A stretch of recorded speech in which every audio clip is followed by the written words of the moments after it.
Aí eu tenho um cliente que recebeu um boleto, seja por e-mail, seja pelo correio, seja por algum lugar, efetuou o pagamento normalmente, e aí passou um mês, passaram meses, esse cliente recebeu uma ligação do departamento de cobrança daquela empresa que ele fez o pagamento. Quando foram averiguar, esse boleto foi emitido por um cracker, foi emitido por um bandido, foi emitido por alguém que queria se aproveitar disso. E eu lembro que lá no encontro da Escola de Magistratura, quando começa para a mesa de debate, o professor, o juiz Flávio Cito, levantou o braço e expôs isso. Ele falou, olha, essa situação tem chegado no judiciário, a população está sofrendo, o judiciário precisa dar uma resposta e eu queria ouvir de vocês o que vocês entendem. Eu tive uma posição à época e aí você externou seu ponto de vista também. Eu achei muito interessante, quer dizer, é o assunto do momento. Então, explica para o pessoal de casa, Walter, primeiro, o que é esse golpe do boleto falso, as variantes desse golpe do boleto falso, como é que os nossos tribunais têm se manifestado, e a partir daí a gente troca uma bola jurídica, tecnicamente, em cima do que pode ser feito a partir daí. Tá bom, meu irmão? Perfeito, professor. Esse tema é um tema importantíssimo e tem tudo com uma área que eu estudo muito, que é o cybercrime. O cybercrime no Brasil ele é muito grande, especialmente porque diz respeito a questões envolvendo a internet. Em relação a boleto e golpe de cartão de crédito, uma coisa que é importante falar é o seguinte, como nós no Brasil utilizamos muito home bank, muito pagamento online, muito pagamento com boleto, o Brasil, infelizmente, é um dos líderes, se não o líder mundial, nesse tipo de golpe. Então o que acontece? Você tem vários golpes e várias hipóteses, várias variantes, né, sendo bem redundante.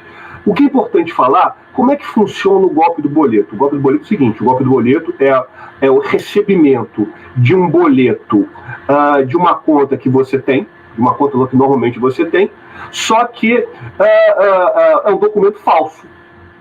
É um falso documento de cobrança, é um falso boleto, muitas vezes com um valor aproximado que você paga. Então você paga, às vezes, a conta de luz, sei lá, R$200, e dessa vez vem 250. Então o que acontece? É muito parecido isso. É uma conta que é muito comum, por ser muito comum, você baixa a sua segurança, e você vai lá e paga. Só que quando você faz esse pagamento, não é o pagamento do boleto bancário.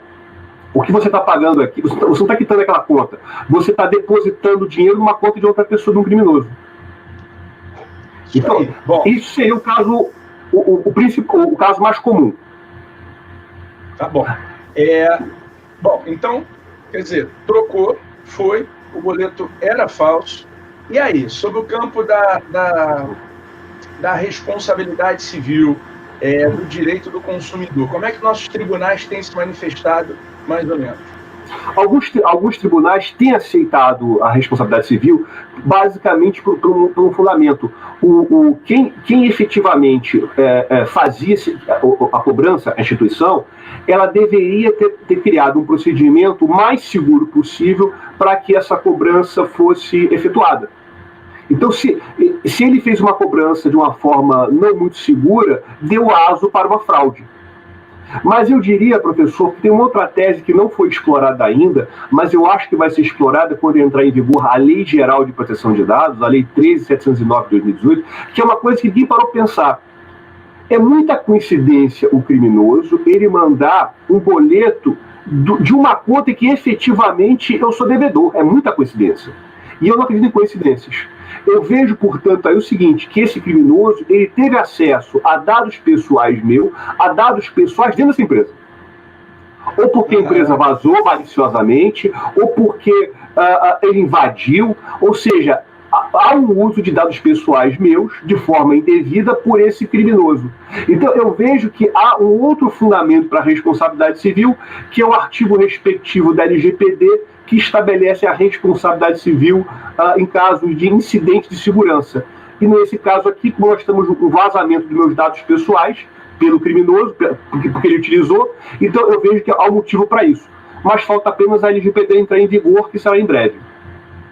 Bom, então isso é para lá de interessante, né? Então, quer dizer, existem decisões favoráveis, existem decisões que isentam de responsabilidade o fornecedor, e a gente pode entrar agora no debate jurídico, né? O que a gente pensa ao redor disso? Deixa eu esclarecer para o pessoal, mais ou menos, de uma forma bem didática, quais são as faces, né? Por que tem gente que responsabiliza?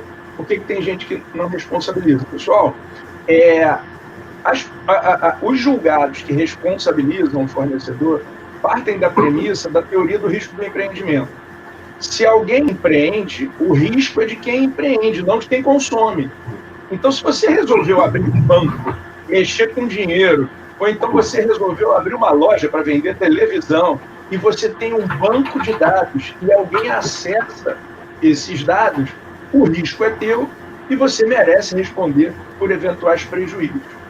As decisões que isentam de responsabilidade vão lá para o artigo 14, parágrafo 3º do CDC, que trabalha com o quê? Com as causas excludentes da responsabilidade civil. E quais são as causas excludentes da responsabilidade civil? A culpa exclusiva do consumidor ou de terceiro, ou quando comprovar que o defeito efetivamente não existe. Bom, quando se isenta de responsabilidade do fornecedor, o argumento é de culpa exclusiva de terceiro. Quer dizer, o empresário também não pode ser prejudicado se alguém de má fé for lá e produzir um boleto, mandar um contato direto para aquele fornecedor, para aquele consumidor.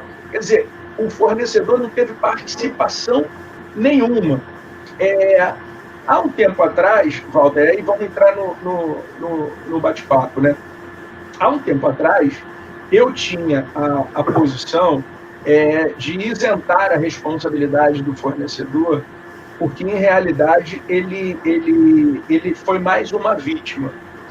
Só que a vida web ela é muito mais rica do que qualquer outra coisa, né? Para mim, as duas coisas, quem falava, engraçado, né? Eu sempre falei, a internet acelerou a vida, porque a gente não conhecia a pandemia, né, cara? Verdade. A pandemia foi tudo.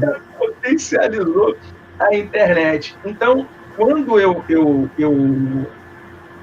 me posicionava dessa forma, e aí vamos lá, publicamente eu faço meia-culpa, eu acabava por generalizar algo que não se deve ser generalizado.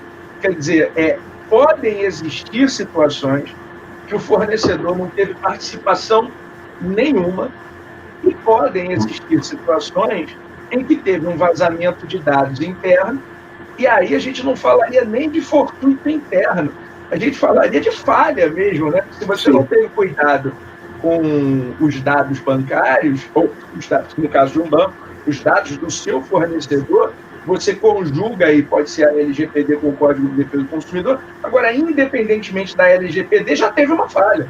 Exato. E o risco, de novo, é de quem empreende.